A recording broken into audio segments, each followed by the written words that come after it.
and welcome everybody to Gyanor Puhar. Today we are going to discuss a very important and a very short trick on addition of numbers. So in mathematics, আমি যেতিয়াই যিকোনো প্ৰশ্ন কৰো, the most common thing যোনটো আমাৰ কাৰণে occur হয় is addition of numbers. So সেই বস্তুটো যদি আমি সোনকালে আৰু accurately কৰিব পাৰো, that would be very much advantageous for us in any kind of preparation. So let us first discuss about addition of odd consecutive numbers.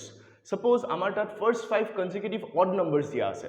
তো first 5 consecutive odd numbers কি হ'ব 1 3 5 7 and 9. Now when I ask you to add these numbers, যেহেতু numbers কেইটা এতিয়া সৰু হয়, so basically আমি directly add কৰিবলৈ কোনো problem নাপায়. Okay, but what would happen if the numbers are bigger? তেতিয়া addition কৰিবলৈ আমাক time লাগিব. So for that we can follow a very important and a very short trick. Let's see. So আমাৰ তাত যেহেতু 5টা number আছে, just write the number of numbers. আমাৰ তাত 5টা number আছে multiplied by এই 5টা নম্বৰৰ ভিতৰত check out which is the central number. The central number is 5, the middle number. Hey 5 toৰ লগত multiply কৰি দিয়া, total number of numbers we will get out 25 and that is our answer.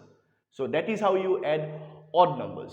Now for even numbers we can follow the same trick. Let us now discuss about first 5 consecutive even numbers. So even numbers বুলি ক'লে the first number that will come is 2, then the next even number is 4 and then comes 6, then comes 8, then comes 10. So if I ask you to add these even numbers, তেতিয়া হলে এতিয়া add কৰিব easy হৈ আছে, but if you follow the trick এটো আৰু easy হৈ যাব পাৰে. Let me see how many numbers we have. Again আমাৰ তাত 5টা number আছে. So first write the total number of numbers, multiply কৰিম কিহৰ লগত the central number. ইয়াতে central number টো কি হৈ আছে 6. তো 5 into 6 কৰিলো আমি কিমান পাম, we'll get 30. That is our final answer. Thank you.